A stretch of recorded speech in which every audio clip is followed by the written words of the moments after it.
Olá, seja bem-vinda! Eu sou a Isabelle e hoje eu vou explicar sobre os estudos de Mendel, considerado o pai da genética. Bom, antes de darmos início ao assunto, quem foi Mendel? Gregor Mendel foi um monge bastante conhecido por seus trabalhos envolvendo ervilhas. Hoje em dia, Mendel é considerado um homem que era muito à frente do seu tempo, pois muitas pessoas da época não compreendiam as suas análises. Ele foi um monge, um biólogo e um botânico. Aos 21 anos de idade, ele entrou para o monastério de Santo Agostinho, localizado na cidade de Brunn, que hoje em dia é na República Tcheca. Isso tudo para dar continuidade aos seus estudos. Foi nesse mesmo monastério que ele foi batizado de Gregor, ou Gregório, não tenho certeza. E como ele era muito interessado por experimentação, ele decidiu dar início ao seu estudo sobre genética, termo que na época nem existia. Charles Darwin, o famoso cientista que contribuiu para o entendimento da evolução dos seres humanos, também tentou fazer algumas pesquisas sobre o porquê de características serem passadas hereditariamente de pai para filho, mas ele não obteve sucesso. Indo direto ao ponto, Mendel decidiu utilizar ervilhas para fazer os seus experimentos. Mas por que ervilhas?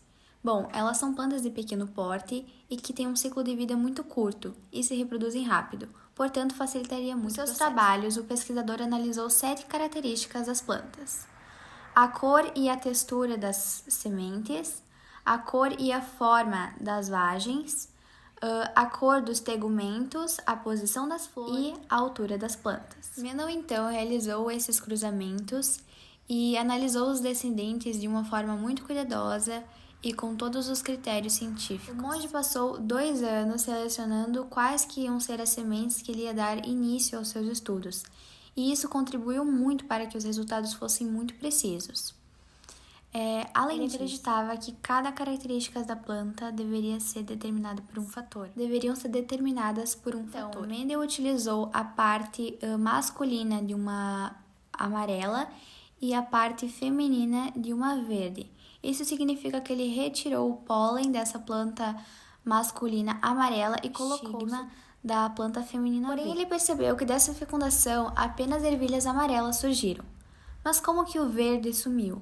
Bom, nessa ele some e ele aparece novamente depois de 3 gerações.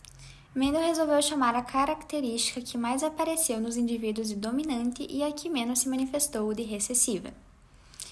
Ele nomeou a geração que deu início ao experimento parental de P e a primeira geração de geração recebeu o nome de F2. Em um outro de seus experimentos, Mendel cruzou plantas puras de sementes lisas com plantas puras de sementes rugosas.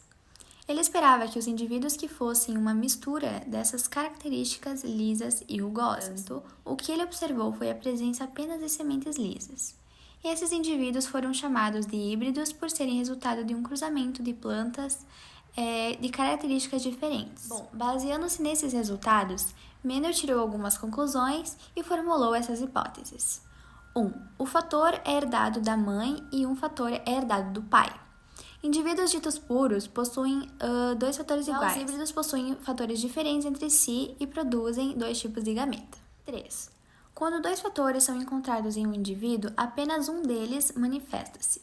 E 4. Quando os gametas formam-se, ocorre a separação dos fatores. Com isso, Mendel percebeu que os filhos herdam características tanto físicas quanto de traços de personalidade dos pais a partir dos genes. Quando a fecundação do óvulo pelo espermatozoide, a formação do zigoto, que carrega essa genética do pai e da mãe, os filhos herdarão de cada característica.